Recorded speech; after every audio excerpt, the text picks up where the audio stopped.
Yeah. I love my HBCU.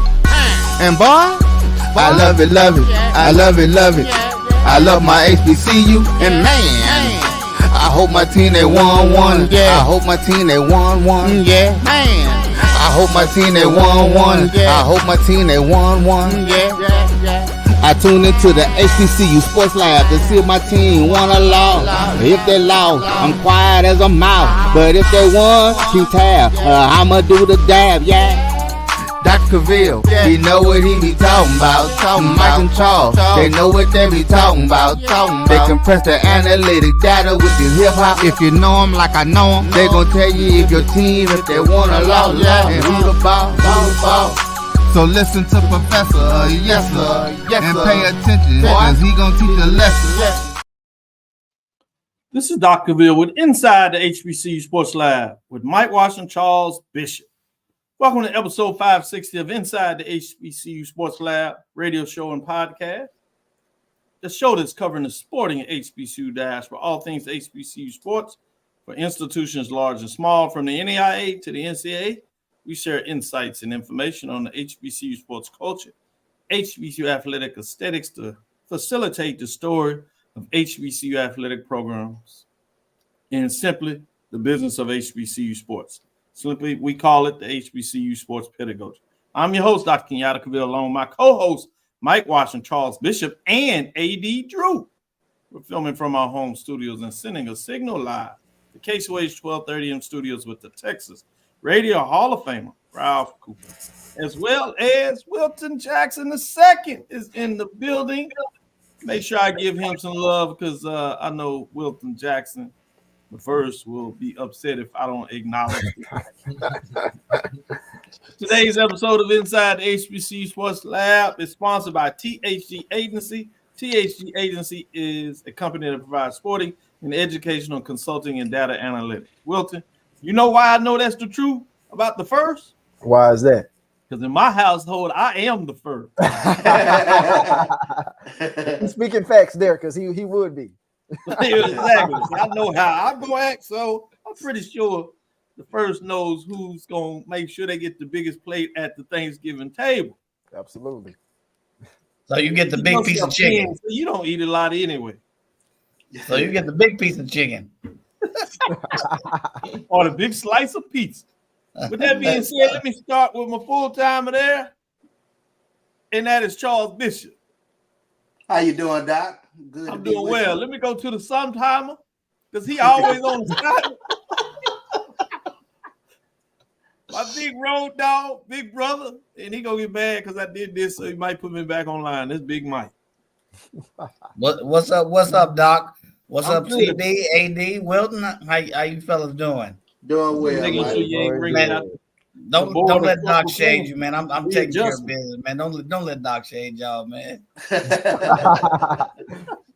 And then we got one of the best in the business, pinch hitter. I don't know. Sometimes he might be even doing a little better and just Phil's choice as he gets in here, gets it all the time, gets it done. AD Drew.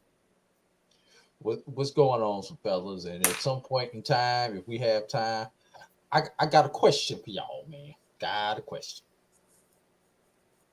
Oh, yeah. We might need to share that at the end. Make sure we get the question on the floor.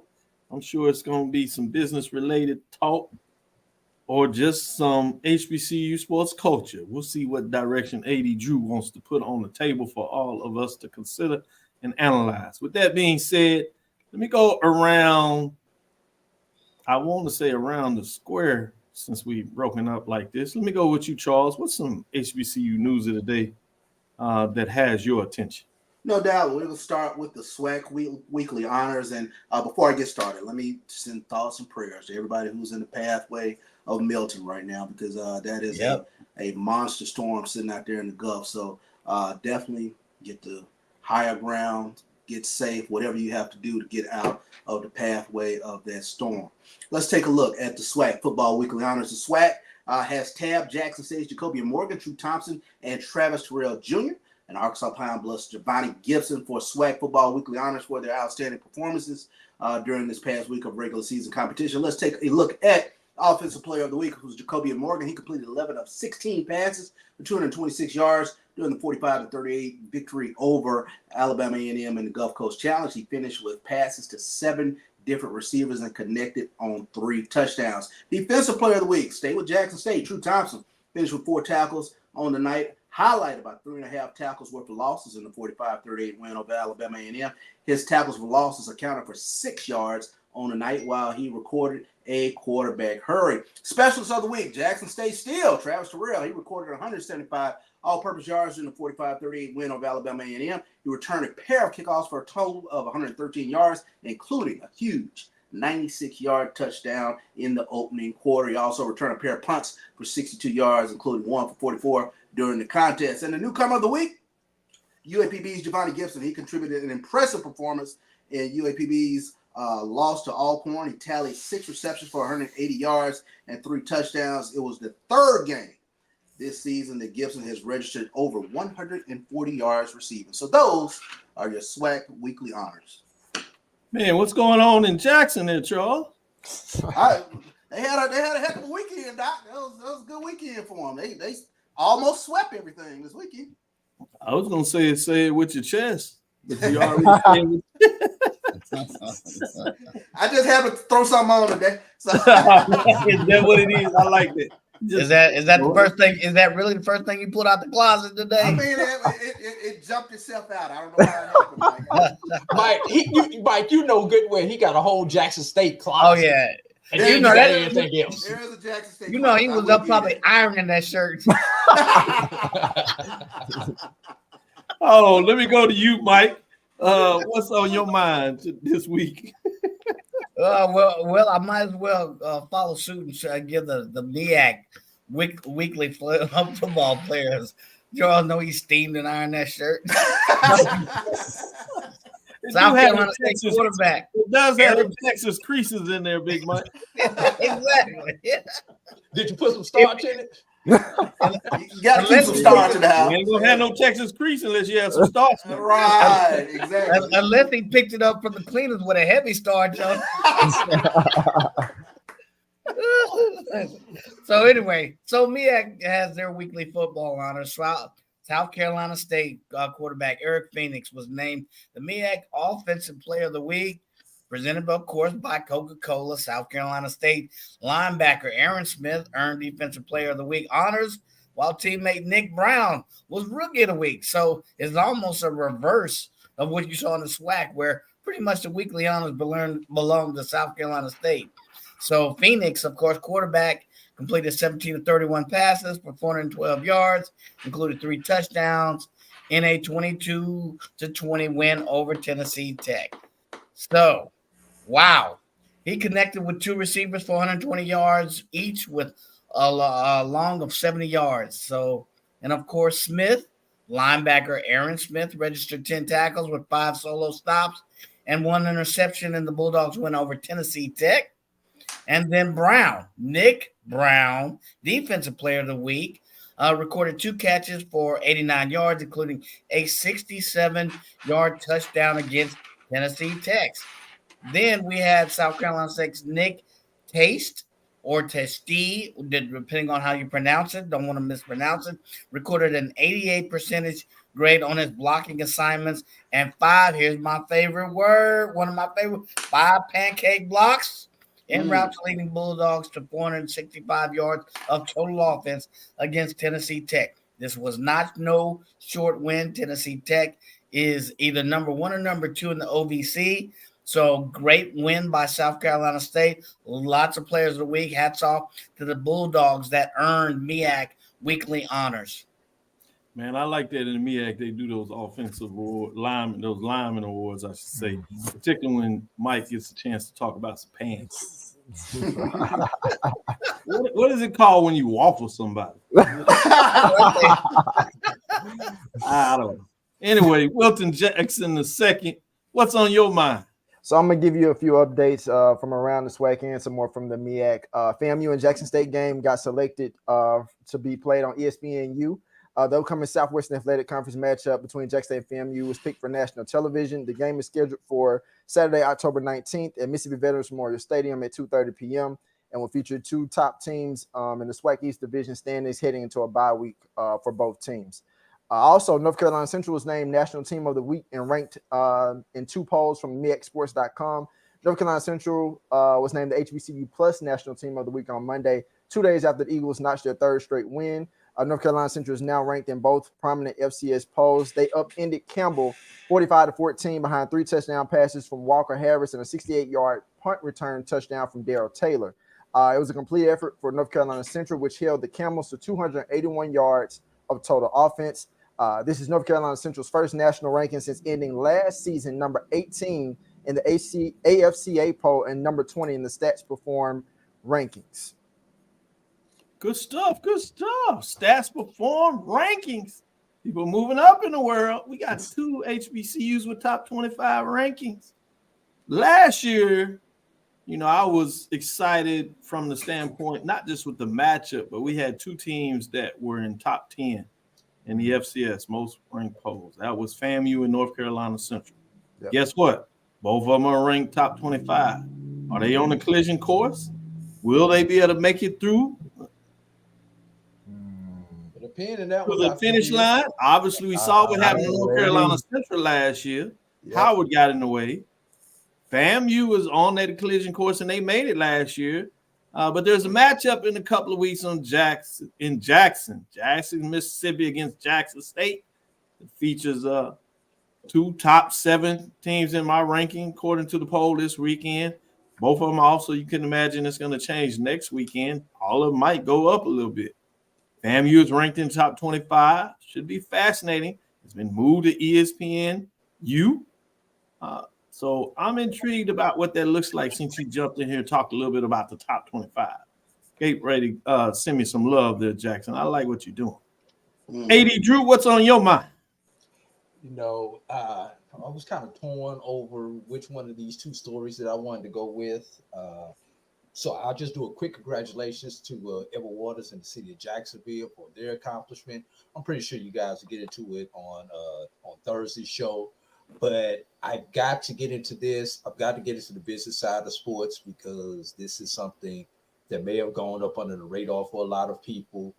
CIAA suspends St. Augustine's athletics for the 24-25 season. And this comes from theciaa.com.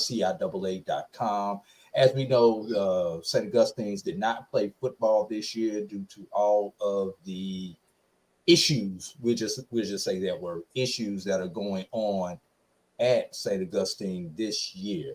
So the CIAA has announced the suspension of all sports competition for St. Augustine University through the end of the 24-25 academic year, effective immediately. The CIAA Board of Governors decision was made after the institution's failure to meet conference compliance requirements. In addition to concerns regarding SAU's continued challenges to meet NCAA sports sponsorships and scheduling requirements for 24-25. Should St. Augustine's elect to continue participation, competition would not count towards CIAA's standings and seedings, nor will they be eligible for championship participation. The institution elected not to sponsor softball for the spring of 24, football, and volleyball for the fall of 25, leaving 10 remaining sports in the 24-25 season to meet NCAA Division II compliance standards. The compliance standards require each Division II member institution sponsors and competes in at least 10 sports, 10 sports each academic year. St. Augustine University's ability to compete in men's and women's cross-country seasons and to meet other compliance requirements and deadlines for the remaining sports programs to ensure eligibility and participation remains in question. And you can go to CIAA.com to read more into that particular story. Yeah, that was a tough story to read. Almost one that I wanted to open up with because, oftentimes we open up when there is a death that we take a moment of silence. And fortunately, this is a suspension. So hopefully there's a way that they can come back and it's not a death. So I think it's appropriate that we waited. But that's some tough news in terms of HBCU, particularly for us. Obviously, the last thing you worry about is first the health of the HBCU in general, finances to move forward. But we're connected and talk about sports and how it works on the business side. And as you said appropriately, Drew, there were some business framings about that. So tough news there. What else you want to add on that? Yeah. I was just going to throw a question out. You know, unfortunately, we've seen this before. You know, we've seen St. Paul's close. We've seen Concordia and Selma close. We saw Payne, who took a step down and skipped NAIA and went to NCCAA a few years ago, coming out of the pandemic. So, and I'm just throwing this out here for discussion. Is that something that you guys think that St. Augustine should consider, possibly, if they can't get it together by the end of this year, stepping down to NAIA or possibly NCCAA for a year or two and then working their way back up? Because I'd rather see them do that than the whole institution close, because they're trying to keep up with the Joneses. That's the best way I can put it. Yeah, I'll jump in there on that and say, I believe you certainly look at all options on the table and what is better.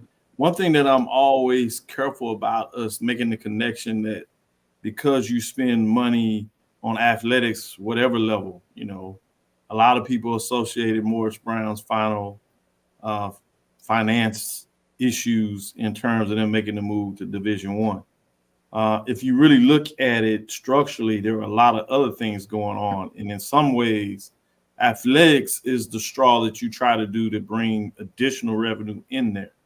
And sometimes it doesn't do enough to help the institution, but it's not because you're overspending necessarily in that area.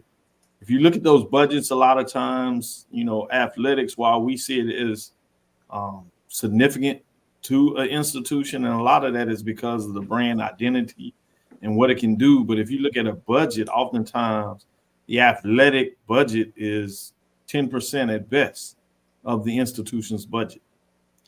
So when you look at a percentage of the overall institution, it's not significant in terms of the cost of doing business. But to your overall point, it is certainly judicious when you get into this framework that if you still want to keep an athletic program, you need to do it on the level that you're able to finance it in an appropriate way. So in that case, I certainly agree that all options are on the table and you need to look at operating at a different level.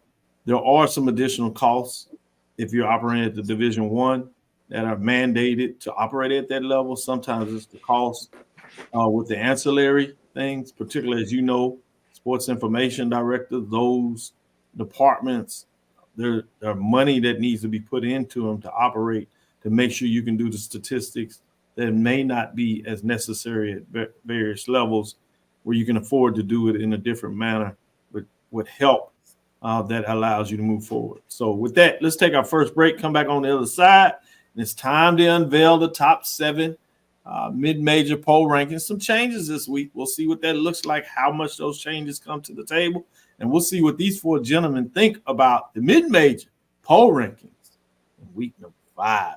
We'll be right back after this break. If you think all pads are exactly the same, think again. This is Always Ultra Thins reinvented with the Always Triple Protection System.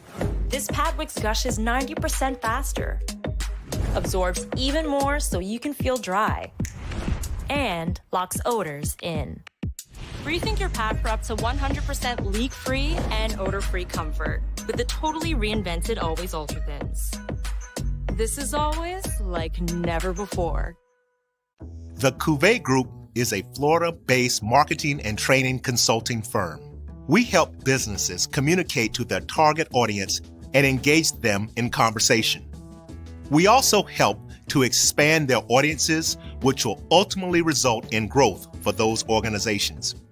In addition to being a certified constant contact specialist, my colleagues and I are also certified in John Maxwell Leadership Principles. We use these proven principles to conduct workshops, training, and private coaching sessions for individuals and companies looking to take things to the next level. Contact us to schedule a free consultation. Issues today, don't delay, call Cavil.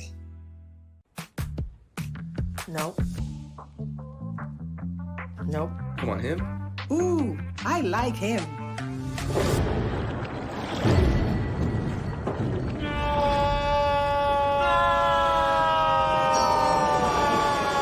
Quick, the quicker picker-upper.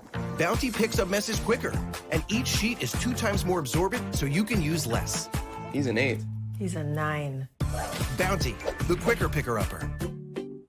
This is Brian Fulford. AD Drew and I are co-hosts of the BCSN Sports Wrap. We talk about all things related to HBCU athletics. From the games, teams, coaches, and fan interest stories, we cover it all. You can find our shows on Facebook at BCSN Sports Wrap, YouTube at MyJBN Online, and everywhere you listen to podcasts like Anchor, Spotify, Google, and Apple Podcasts. You can also find the show on the Jericho Broadcast Network's app. Make sure to download. We look forward to you joining the conversation and being a part of the show. Compress the analytic data with your hip hop. If you know them like I know them, they gon' tell you if your team, if they want a lot, and who the ball. So listen to Professor, yes sir, and pay attention, cause he gon' teach a lesson. This is Dr. Cavil inside the HBCU Sports Lab. We have some additional news I need to share with you in terms of the poll rankings. I got to get your thoughts on the poll rankings in week number 5 as we get into the mid-major level. Let's look at those teams dropping out this week as we move forward into these rankings. We had one team drop out. Virginia State Trojans, 2-3, 1-1. They hit the skids. This was the team that was predicted to win the CIAA. A lot of us, including myself, thought they certainly would be ranked pretty high. I had them in the top of the rankings coming into the season. But at this point, they're struggling a little bit, played some tough games, top matchups, couldn't get it done on the road. So they dropped out, 2-3, 1-1 overall. Let's get into some of those receiving some votes this week. We have the 3 outside, essentially our top 10 that are receiving some votes. We end up going into the SIAC with Albany State. All that is, Mike likes to remind us around these parts. Golden Rams are 3-2, 3-0. Here they come. When we tried to bear them, starting the season 0-2, tough non-conference game. But they're on the move. Let's go to Alabama and talk about another team that's hot and on the move. That's also 3-0 in conference plays. That's the Miles Golden Bears to improve overall to 3-2. They have 717 points as they're outside of the top 7. Lastly, we find our ways back to the CIAA, and it's none other than Fayetteville State Broncos. They improved to 3-2, 2-1 overall, 101 points, and they continue to be in the mix. Let's get into top number 7, the top 7 this week. Starting off, Clark Atlanta. The Panthers played a little bit with their food. Coach had warned them and told them they are the hunted, no longer the hunter, but wasn't quite ready to get it done. And this was at home. They fall to 4-1-1, 3-1 in conference race. They still earn 1 first place vote. Somebody still believes in them. 123 points, and they fall all the way from number 2. That's 5 spots, rough tumble. Precipitous. That's a lot of teams ahead of them, as you'll see, continue to win. And we'll see what that means moving into number 6, where we head into CIAA. We'll see if this is a CIAA party or not. But Livingstone Blue Bears have cracked the top 7 as they continue to win. They're 4-2, 2-1, 124 points as they were not ranked, but they jump into the mix at number 6. Bringing us to number 5. Let's get into number 5, which is the Shaw Bears that are 4-2, 2-1, 136 points.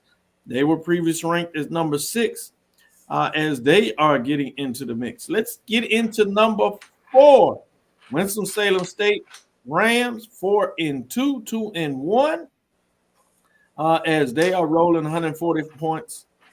They do drop a spot. Tough loss for them as they got beat up by Virginia Union. Speaking of the Panthers, they move up to number 3. Virginia Union Panthers, they've righted the ship. They're now 2-0 in conference play. Remember, that first loss against a CIAA for them did not count because it's an 8th game versus the 7 that counts for them. And they improved to 3-2 overall, 171 points. Here come those Panthers. They move up 2 spots from number 5 as they are now rolling. At number 2, West Virginia State, the Yellow Jackets, are rolling at 4-1, 3-0. One first place vote, 175 points. They opened the season with a loss, but guess what? They won 4 straight, and they're 3-0 in the conference race. They are getting it done. They move up 3 spots from number 4. 3 is the number 1. It shouldn't surprise any of you by now. If you're still doubting Johnson C. Smith, the Golden Bulls, particularly after our interview, I don't know what to tell you. You need to go get into another business. This Johnson C. Smith, this is the 5th consecutive week that they made a believer out of some people as they are number 1, 3-0 in terms of the conference race. They've added some first place vote. They added 2 this week. They're up to 7 first place votes, 198 points. The only undefeated team overall in the mid-major division is none other than Johnson C. Smith Golden Bulls, and they are getting it done. I'm going to start with you, AD Drew. Out here in front, Division II extraordinaire. Let me straight to you and get your thoughts on week number 5, the mid-major division football poll ranking. The 7 that you have in there, I really can't argue with this particular 7. Although in my personal poll, I flipped Union and West Virginia State. I like that. Tell us a little more why you made that flip. And both of them play tough, competitive schedules. True. And maybe it's a little biased. I know West Virginia State doesn't sit in an HBCU conference, so I'm a little biased.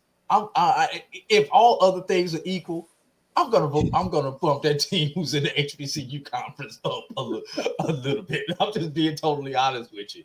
But so that's why I put Virginia Union. And that the loss Virginia Union had to Johnson C. Smith doesn't look as bad now that's as for sure. It did when it happened. What's that been like 3 weeks ago now?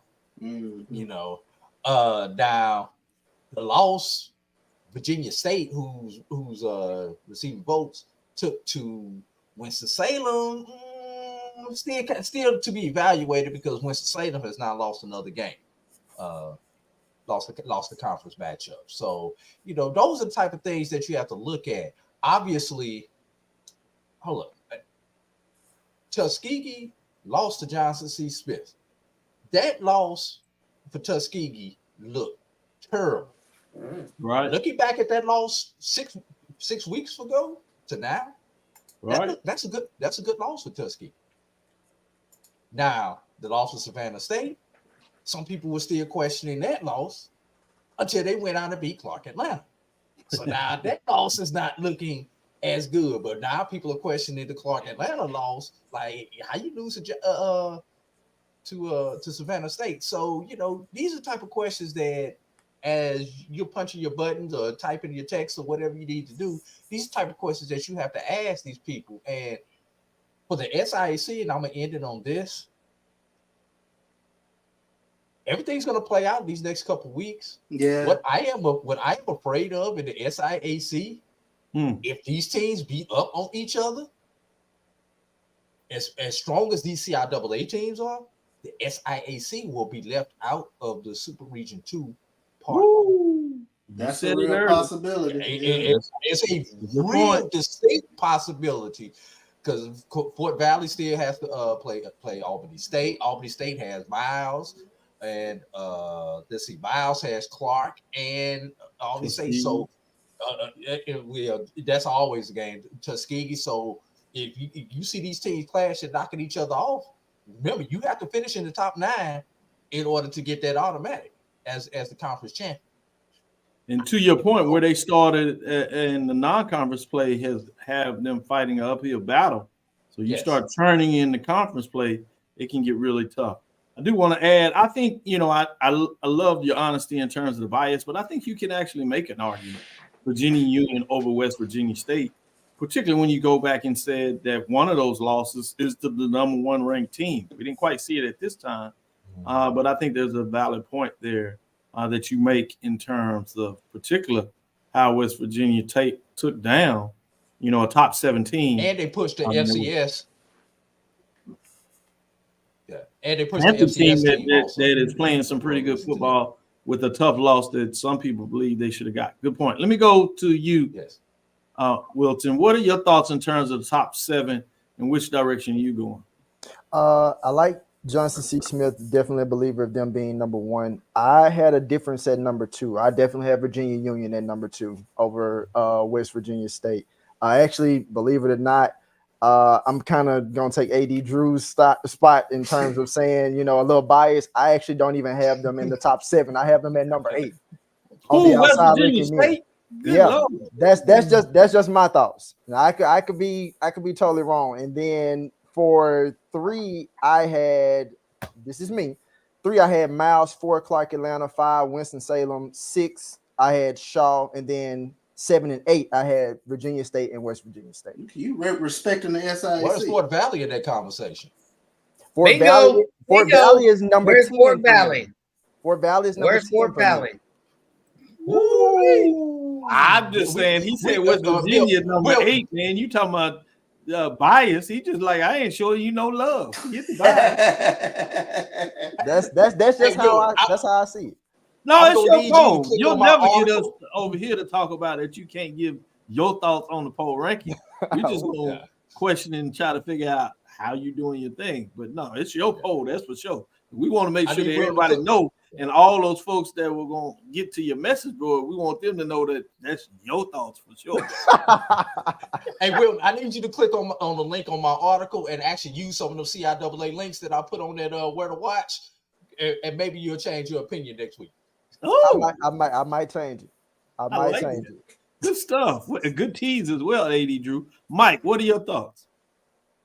Well, I'm going to start a little bit like my first two colleagues, and say that West Virginia State, they weren't in my top 5, not because of the bias, but I'm looking at who they played. They played Barton College. They played West Liberty. Come on, West Liberty, West Virginia Wesleyan. Okay, they had household wins. I'm saying move Union up. Look at their loss. I agree with that.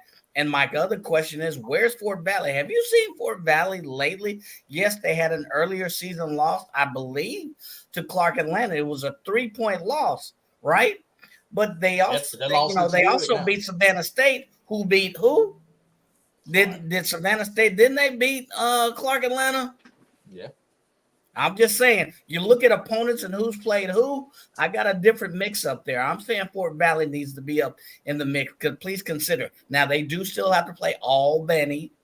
There's still some matchups to come. There's going to be a lot of beating up, but I did not have West Virginia State in the top 5. Good stuff. Good stuff. Charles, you're the last one. Bring it home. Everybody has said West Virginia is too high. Well, I didn't even mention they got a first place vote, so people would have lost their mind. I think the obvious one for me is, how did we drop Clark from 2 to 7? Thank you. Exactly. You lost to Savannah. But not to number 7 though. They still got that. They still have that FCS win. Exactly. Yeah, Bethune-Cookman. So exactly. That's a bad loss to Savannah. But where would you have them ranked? I would have them no lower than 4. That's what I said. Yeah, I would have them no lower than 4.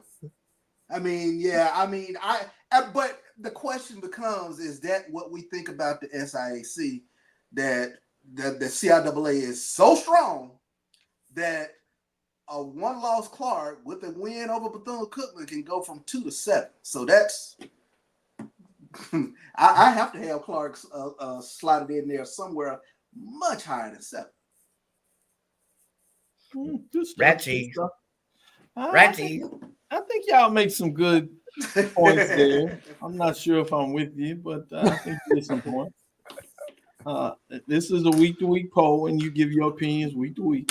Right. So we'll see what it looks like next week when you give your poll.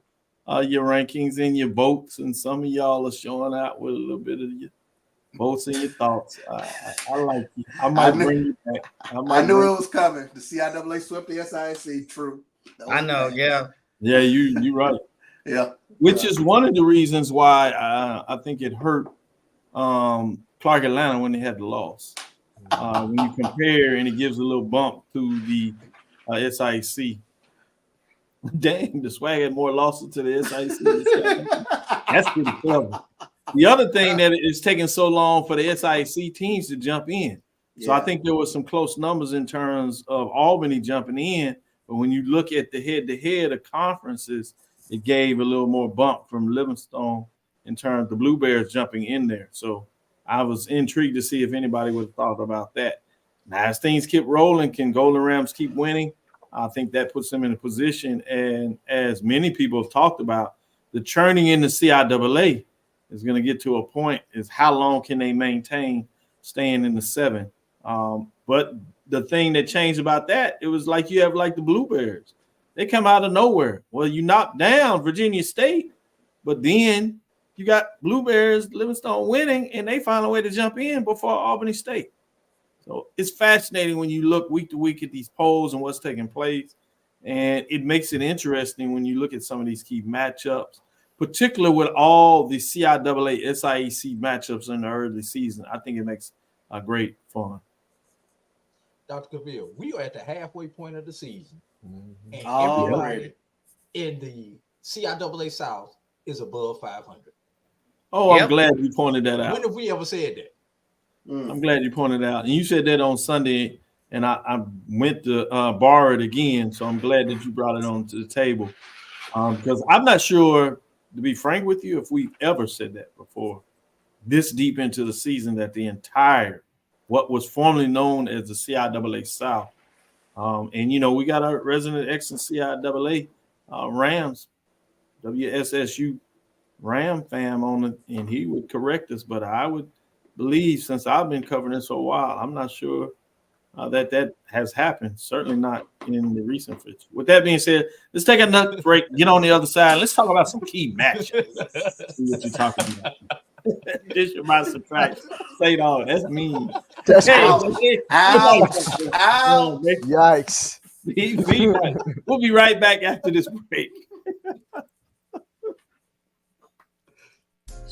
At AutoMasters LLC, our mission is to serve our community by providing quality automobiles at affordable prices. All of our vehicles are inspected and certified to offer you the confidence in knowing you have a quality vehicle. Our goal is to provide you with a seamless process and positive experience for your automobile purchase. Financing recommendations and specific vehicle inquiries are available at your request. You can find us at www.automasters06.com and follow us on Facebook and Instagram. Also, please feel free to contact Terrence Miles at 601-927-7794. And oh yeah, tell him Sonia sent you. Compress the analytic data with your hip hop. If you know them like I know them, they gon' tell you if your team, if they wanna law, and who the ball. So listen to Professor, yes sir, and pay attention, cause he gonna teach a lesson. This is Dr. Cavil inside the HBCU Sports Lab. I want to get into some of these games this week, and I'm just going to go around and ask you, what is the biggest matchup that you have on your mind for this week? And if somebody takes your matchup, you can say that was also yours, but then I want you to go to another one. And I'm going to go to you, Wilton. I'm going to go to you first in terms of what's your big matchup that you're looking at in week. And if you would, you can go mid-major or major division. We're going to look at both of them in the last few segments. So you can tell me your thoughts. I think I might actually try to sneak in too. From the bigger major, I would definitely say Southern at Texas Southern. Texas Southern is still a team trying to, figure its way out, dealing with quarterback issues, what would that look like? Southern is a team still trying to find its way. And then this is coming into the middle of October. We know that the SWAC West is going to be the SWAC West. It's going to be wacky until the end. And so I'm interested to see, can Texas Southern, I feel like if they get this win, that could help them, get back to where they started with that level of like motivation that they had after getting that first win against Prairie View, where we thought that, hey, this might be a different Texas Southern team that we're expecting to see. But since then, they still have lacked, that energy that they brought from since getting that win. Obviously, the schedule of games they played, didn't necessarily help either because they were playing up in a lot of those weeks. But I'll be interested to see what they do against Southern, and it's a home game. Texas Southern plays Southern at home, so I would look to see what happens in that game, and then also from the CIAA. Before you go there, I do want to say I like that call with Southern and Texas Southern. And I think what's intriguing there is so many folks are used to Southern bringing it and beating up a lot of the teams, even though they've kind of struggled over the years.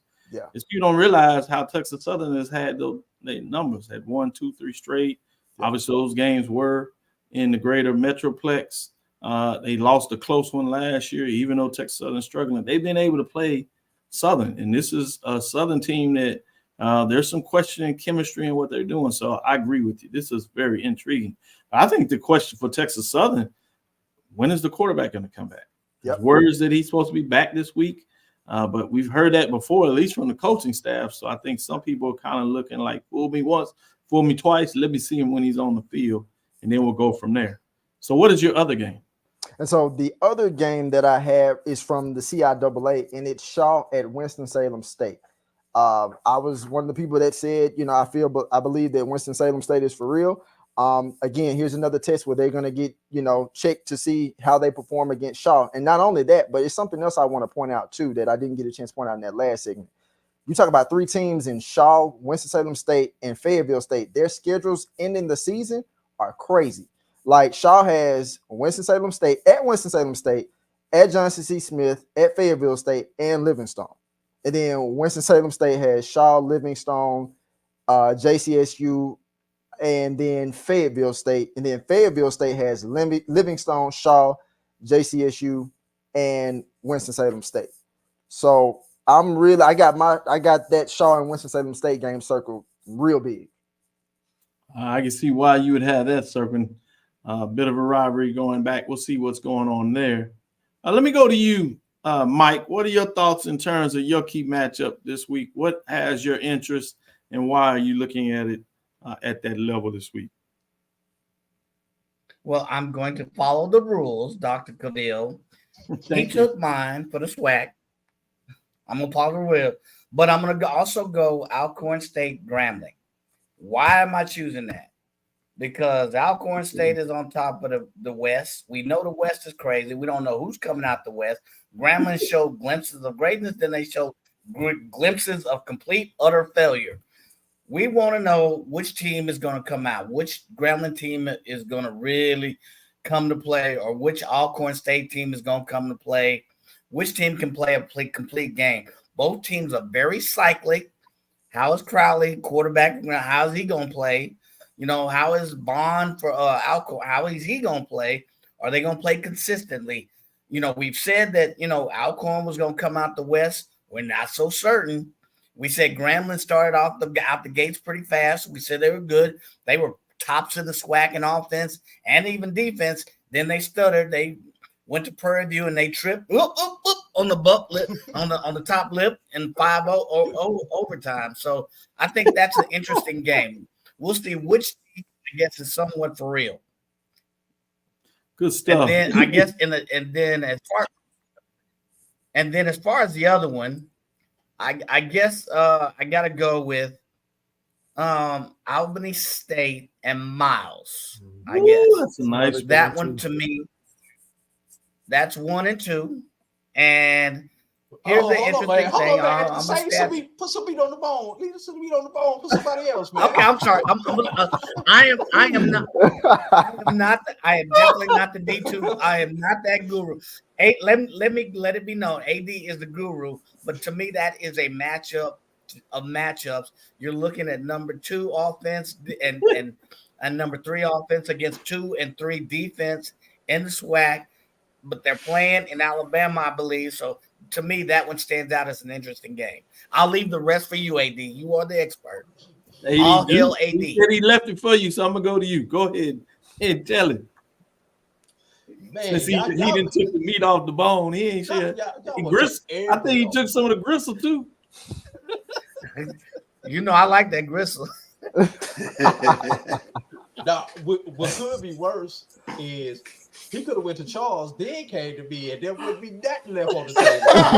That's why Charles is frowning over there talking about what y'all gonna leave me. I know, right? But I'm gonna leave you something out there, Charles. Charles, are you going with FCS or D2? So I know which way.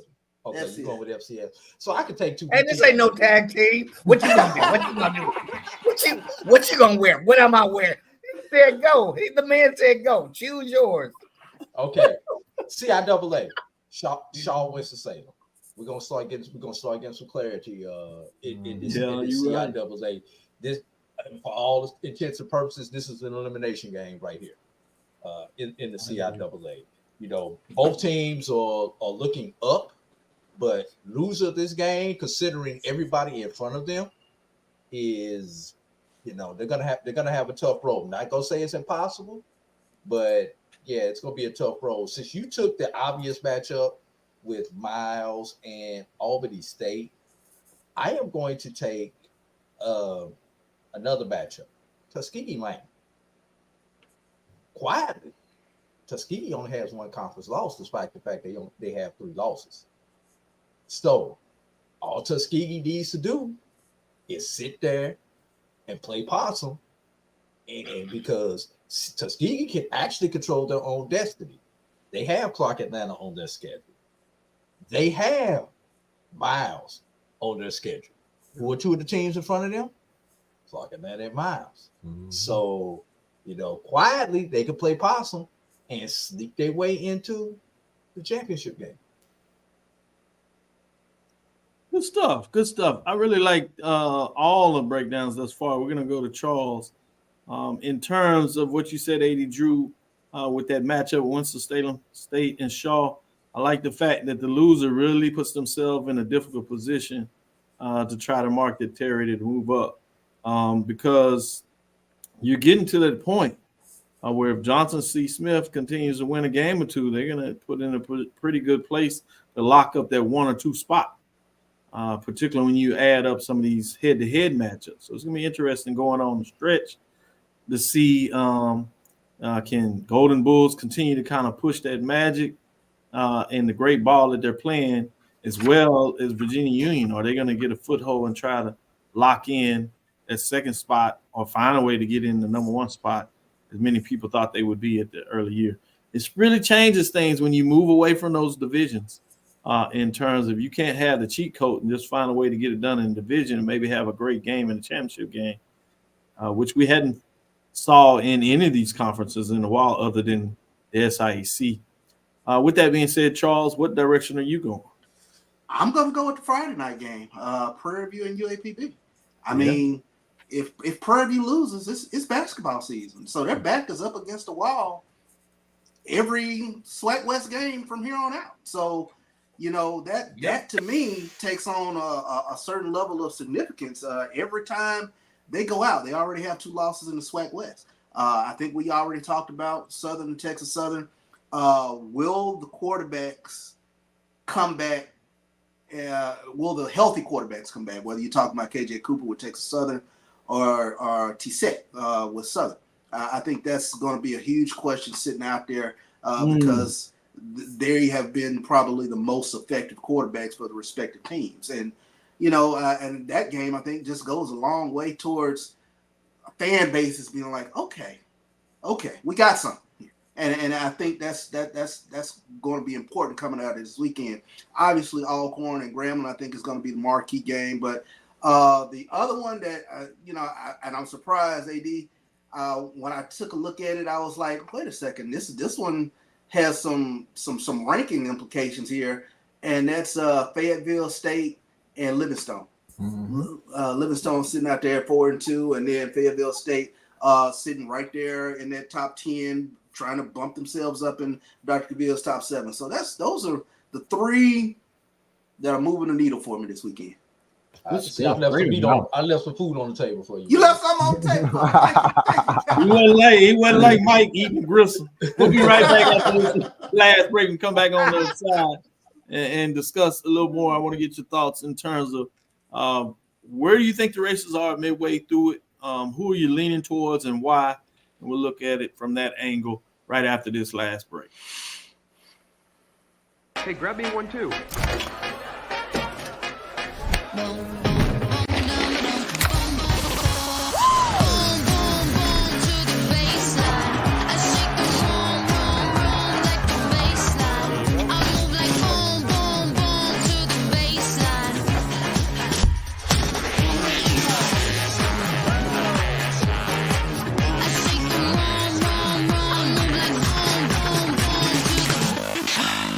This is Ryan Fulford. AD Drew and I are co-hosts of the BCSN Sports Wrap. We talk about all things related to HBCU athletics. From the games, teams, coaches, and fan interest stories, we cover it all. You can find our shows on Facebook at BCSN Sports Wrap, YouTube at MyJBN Online, and everywhere you listen to podcasts like Anchor, Spotify, Google, and Apple Podcasts. You can also find the show on the Jericho Broadcast Network's app. Make sure to download. We look forward to you joining the conversation and being a part of the show. This is the Dean of the College of HBCU Sports, Kenyatta Cavil of Dr. Cavil's Inside the HBCU Sports Lab with Mike Washington and Charles Bishop.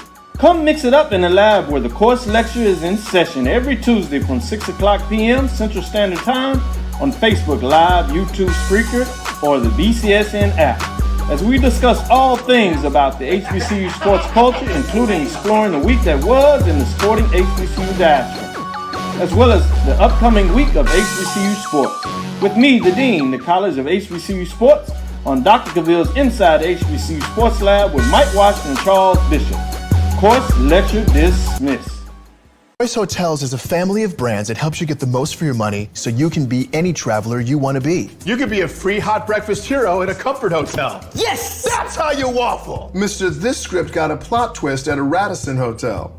A business big leaguer. Go for key. Even the ultimate pool float inflator. With 22 brands and the best value for your money, Choice Hotels has a stay for any you. Book direct at choicehotels.com, where travels come true. Gotta get the corners. You're looking for the latest information on Southern University sports, the Southwestern Athletic Conference, and HBCU athletics. There's only one place to go.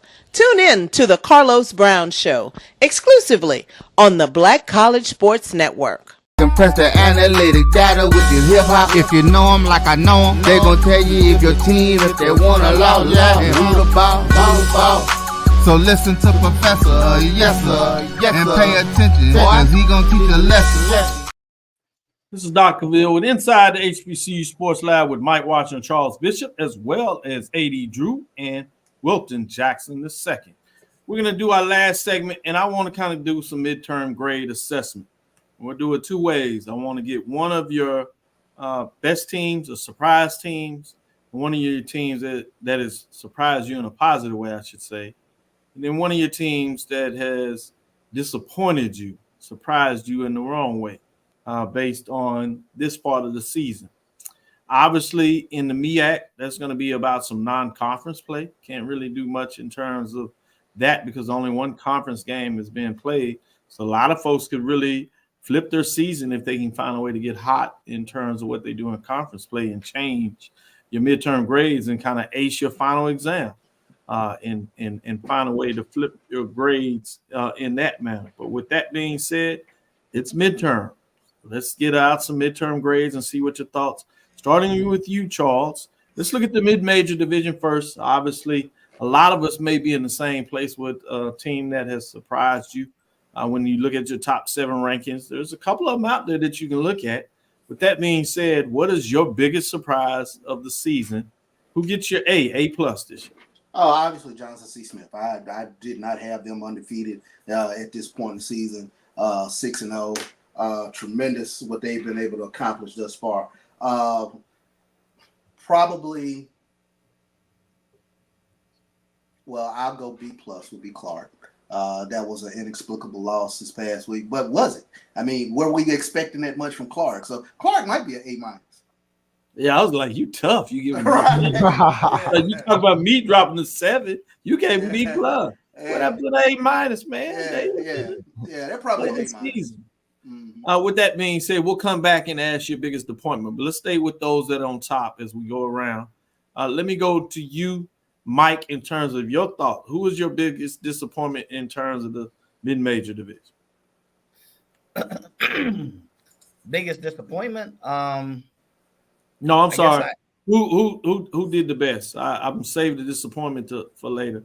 So who is okay. your What biggest surprise? I should say. Excuse me. biggest surprise to me? If you'll allow me, Yes. I'll go with I'll go with 2.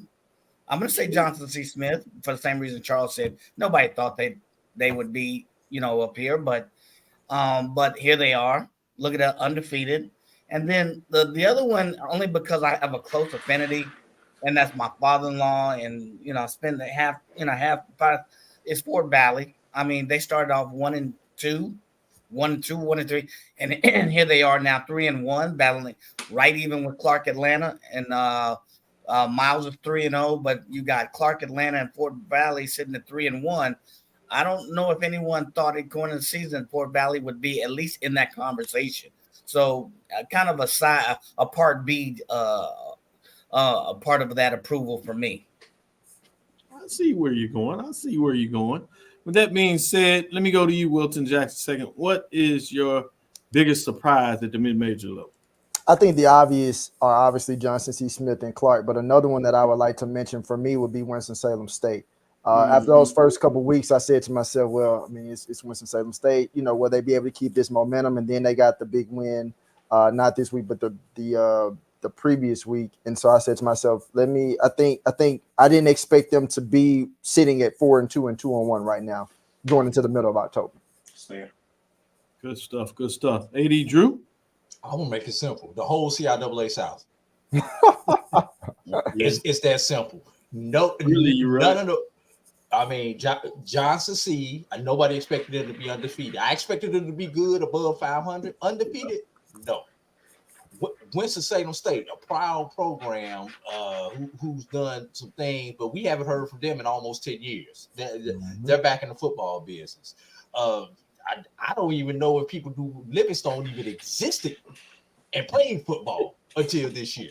And then Shaw, a team that we've been slowly seeing rise, and then they, look like they finally have broken through. And Fayetteville State is Fayetteville State. Fayetteville State's always going to be in the conversation. So I've got to go with that whole traditional Southern division.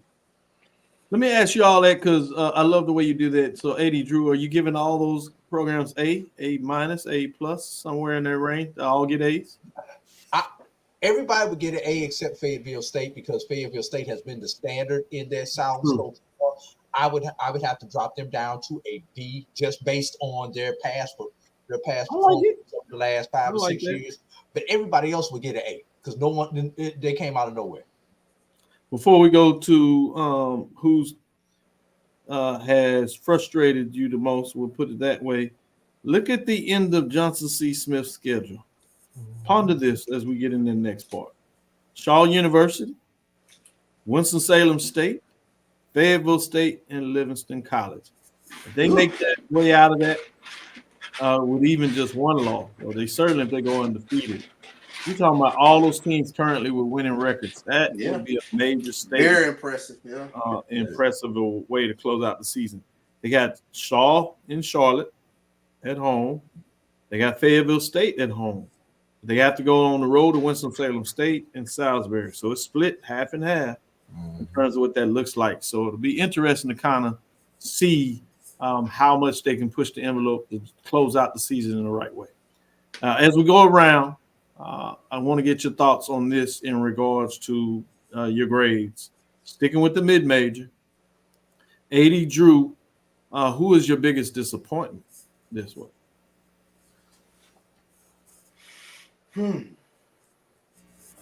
At the mid-major level. Who was that? You. I'm sorry, you, Drew. Oh, we're gonna go reverse. I'm sorry. I had my internet buffered for a second. My biggest disappointment is Ever Waters. I see that. We saw them come out. Yeah. We saw what they did to Morehouse in game one, but when you really look back at game one, was it more Morehouse doing it to themselves in game one, or was it Edward Waters winning it? Well, looks like it was more Morehouse doing it to themselves because Edward Waters really hasn't shown back up, and I don't know what it's going to take to get the ball to Jones and Edward Waters, one of the top receivers out there, and for some reason they can't figure out a way to get the ball to this guy. The other disappointment would have to be Virginia State, because when you are predicted preseason number one, and at the midterm you already have 2 conference losses. Yep. Nothing more needs to be said. Yep. Great point. Wilton Jackson, the second mid-major. Sticking with the mid-major, what is your biggest disappointment? Who's getting that DF grade at midterm? Tell them they need to go to the library and find out where it is and sit down for a minute. I think for me, mid-major wise, and I think AD took mine, was definitely Virginia State. I was thinking about that. I was also thinking about, and I know this could change coming into the weeks to come, is Fayetteville State. Like I know for me, just kind of looking at like the history of where they've been, where they're going, things like that. I didn't necessarily expect them to have the loss yet, but that's just how I saw it coming into the season. But obviously, with some other teams playing well, it makes sense. But that would be another team that I thought would have been in a different spot. Good stuff. Mid-major, Big Mike. Disappointments. Who's getting that D and F grade, and tell them they need a little more study time. Go find. Not being a mid-major guru like my friend AD. I was going to the preseason rankings quite naturally, so I was going to choose Virginia State. But however, I'm going to go with another one. A couple of years ago, back to back, we were talking about what was it? It was Bowie State. You hit the nail on the head. Yeah. Bowie State. Another one. Yeah. For a while for me, we were talking about Bowie State running thing. What was the quarterback? Amir Hall. My goodness. To me, and they forgot how to play football. They are 0-2, 1-4. Yes, maybe there was a transition year last year, but outside of Virginia State, I would have to, for me, Bowie State. We spent 2 or 3 years talking about how much of a powerhouse they were. So to me, that's the other. About 5 years, Mike. Yes. Perfect. Charles, mid-major, disappointments. Yeah, I think Mike hit it on the head. I think Bowie State was going to be my disappointment just from the recent history, and now no Damon Wilson, and it's just gone in reverse for them. So it's surprising to see them at 1-4, 1-2 in conference play. Obviously, Virginia State, with all the expectations coming in with Virginia State coming into the season. But yeah, I mean, considering what Bowie was, Bowie going back to being Bowie. Wow. Yeah. Well, it's a nice one while they have it. Yeah. Let me ask you this question: Tuskegee, 2-3 overall, but they're 2-1 in conference race.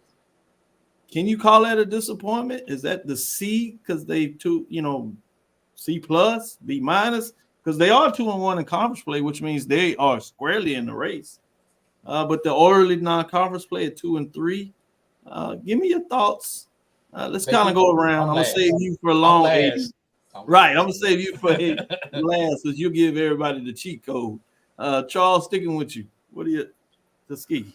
When you take a look at it, bad loss to Savannah, or was it?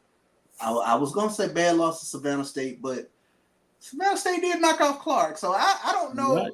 I don't know if Tuskegee is a disappointment, but they're a solid C right now. Good stuff, Mike. I give them a C because I don't look at who they lost to. I look at they beat Edward Waters, they beat Morehouse. So that's kind of the second tier, at least right now. Second tier of the SIAC. They were picked number 3 or 4 coming into the SIAC in 2024.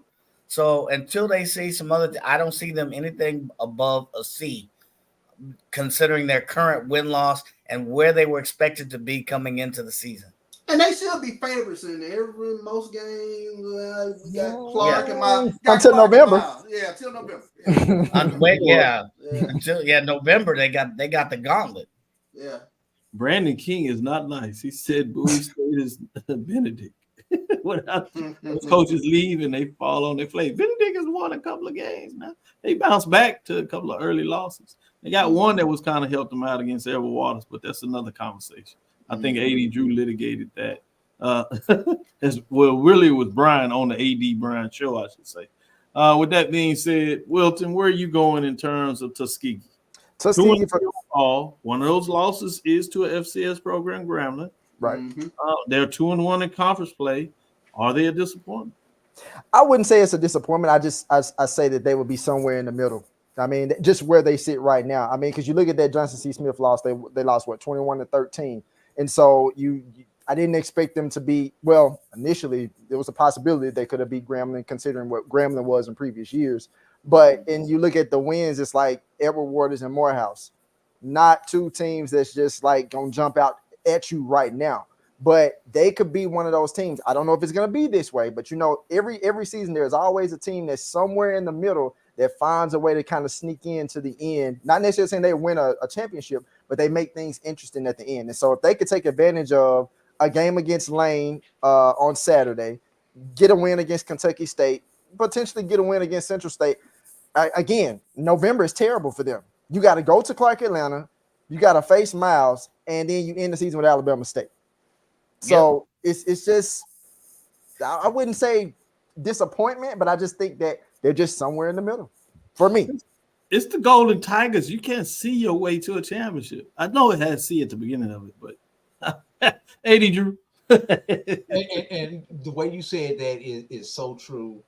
You know, you talk about the FAMU fan base being arrogant, that Jackson State fan base being arrogant, that Southern fan base being arrogant.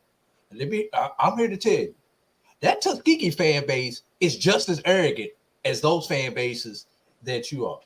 You're right. And now I have to be careful because I wear an M on my head now, but I've got to go back and put the Tuskegee cape on to have this conversation. There's no way in hell Tuskegee is supposed to lose to Johnson C. Smith. That's just the mindset. Right. We were supposed to go in. Excuse me, I got to stop saying we. Tuskegee was supposed to go in and upset Grambling.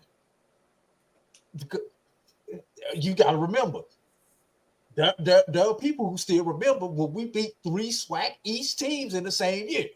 You're right. And if they weren't going to beat Grambling, they supposed to at least look good at playing them. And you're right. That's just the Charles. I'm just telling you the mindset. Wait a second. They weren't going to beat them, but they were supposed to be close. No, he's talking about the mindset. I've seen some Jackson State fans and some Southern fans talking about we're going to win this FBS game. I know Charles sits up there and tell him, like, I don't know about this. But there's some fan bases, and you know this, out there just thinks you're supposed to win by 40, literally every team. They just that's absolutely Jackson State's fan base. I can tell you that without the Savannah State game, once again, there's no way Tuskegee loses to Savannah State. You know, that's just the mindset. Now, the pundits, when you look back at those losses, makes perfect sense. You talk about a Grambling who's fighting for first place in the SWAC West. You talk about a Johnson C. Smith team who's undefeated. You're talking about a Savannah State team who went and knocked off the top team in the conference at the point where they're at. So the pundits understand the loss, but Golden Tiger fans, you being nice by giving a C right now, Dr. Cavil. You're looking at a D. You're looking at a solid D for the Tuskegee faithful. I do remember when you had that on Facebook where the guy came out there and he just blasted. Yes. So for the Tuskegee, the winningest HBCU in the nation, but Tuskegee does not play a football game for the next 10 years. And the number 2 team goes undefeated. They still will not catch Tuskegee in total wins. That's the mindset. That's a fact. Tuskegee don't have to win a game for the next 10 years and will still be number 1. That's a hell of a statement. Great point. I'll leave it right there. Thanks for breaking that down. And I think Charles has a little bit of pushback on you, but we'll save that for Thursday. And we'll give out our grades at the major division level. I pushed it out and extended and gave it a little tease on purpose. So for you all that can join us on Thursday, make sure you come back because I want to get those major division grades and talk a little bit more about some of those major division matchups, top matchups, and see where you're going. We'll look a little bit more in terms of some players and some key personnel and what is it going to take for a couple of teams to get the win as we move forward. Let's call it a show for today. Thank you for listening to Inside the HBCU Sports Lab. Make sure you share our podcast with your friends and colleagues. I am Dr. J. Kenyatta Cavil. That's the Dean of HBCU Sports. Come from inside the lab in the College of HBCU Sports with Mike Washington, Charles Bishop. Again, we want to thank you for listening to Dr. Cavill's Inside the HBCU Sports Lab with Mike Washington, Charles Bishop every Tuesday and Thursday right here at 6 o'clock. We'll be back again on Thursday to give a little bit more as we lead into the weekend, another big weekend, particularly when you go into the Western Division of the SWAC. It gets real intriguing with all teams playing each other. Obviously, some key matchups in the CIAA, top 7 matchups. In the SIAC, some teams are trying to fight to make their decision and make a difference in terms of what they're going to do at the conference race. And then some of these folks want to change their grades for the end of the season. We'll see what happens right now. It's tough looking for some folks. Some folks need to just keep chugging, keep on making good grades, but grades can change. Mess up on the next test if you would, and you get going in another direction. We look forward to next week. As we look forward to Thursday to give you updates on HBCU sports. Obviously, we'll see you Sunday morning at 9 o'clock as well. I'll be on the road in the airport to give you those updates. But follow me, Dr. Kenyatta Cavil, on Twitter, Facebook, and Instagram. That is DrKenyattaCavil. Again, I call it Twitter because I can. Inside the HBCU Sports Lab 1 on Twitter, Facebook, and YouTube is simply Inside the HBCU Sports Lab. Dream big. Continue to move forward. We will talk with you soon. Charles. Of course. Mike. Lecture. Wilton and AD Drew. Dismissed. Oh, man. Synergy. Nice. Man, you got to say it with a little bit more oomph than that. Come on. And they saying they want to support talk. Like, come on. Like,